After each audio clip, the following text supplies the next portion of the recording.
Əgər sosial mediada gəzərkən bugünün dünyasının təzyiqlərinə iç çəkirsinizsə və niyə sadəcə işləri axışına buraxa bilmirəm, ya da hər şey barədə biraz daha az narahat olmaq istərdim düşüncələrinə sahibsinizsə, dostum, doğru yerdəsiniz. Müasir dünyadakı çətinliklərdən çox əvvəl, stoiklər olaraq bilinən bir çox ağıllı insan bizə çox narahat olmamağın sənətini öyrədə biləcək prinsipləri inkişaf etdirdilər.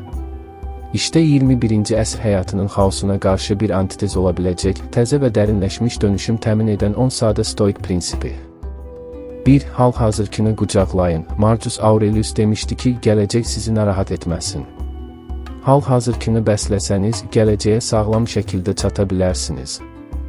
Bir yağmurlu səhər, çayın tam içməyə hazır olduğunuz anda töküldüyünü görsəniz, buna gülərək yanaşın və başqa bir fincan çay dəmləyin. Reaksiyalar bizim əlimizdədir. 2. Həyatın dəyişməsini qəbul edin. Həyat daim dəyişir. Epiktetos bizə nə baş verdiyindən daha çox, necə reaksiya verdiyimizin əhəmiyyətli olduğunu öyrədir. Həyatın təbii dəyişikliklərinə müqavimət göstərmək yerinə, onları qucaqlayaraq azadlığı tapa bilərik. 3. Xarici təsdiqlərdən uzaqlaşın. Bugünkü dünyada hər bəyənmə, paylaşma və şərhlə xarici təsdiqlərə takılırıq. Stoiklər bizə daxili təsdiqi tapmağı tövsiyə edir.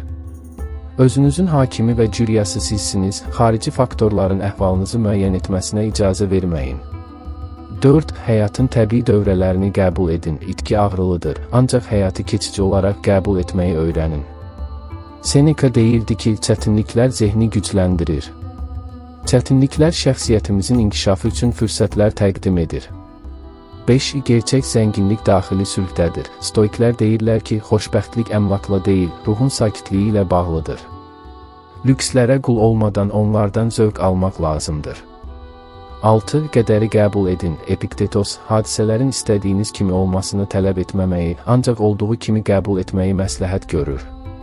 Planlaşdırdığınız şəkildə getməyən hadisələrə qapanmaq yerinə mövcud vəziyyəti qəbul edin. 7. Başqalarına xidmət edin. Stoizm yalnız şəxsi maariflənmə ilə əlaqəli deyil, həm də cəmiyyətin inkişafı ilə bağlıdır. Qonşunuza kömək etmək, könüllü fəaliyyət göstərmək və ya bir dost üçün orada olmaq həyatınıza dəyər qatır və kainatda əks-səda tapır.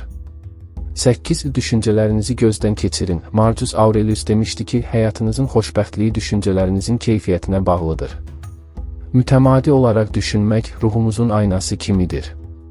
Özünüzü anlamaq, həqiqi xoşbəxtliyin və sülhün yolunu açır. Həyat çətinliklər və sürprizlərlə dolu bir yolçuluqdur. Lakin düzgün düşüncə tərzi və biraz stoik prinsiplərlə olduqca zövqlü bir macəra ola bilər. Marağınızı yandırın və stoizm ruhunu canlı saxlayın.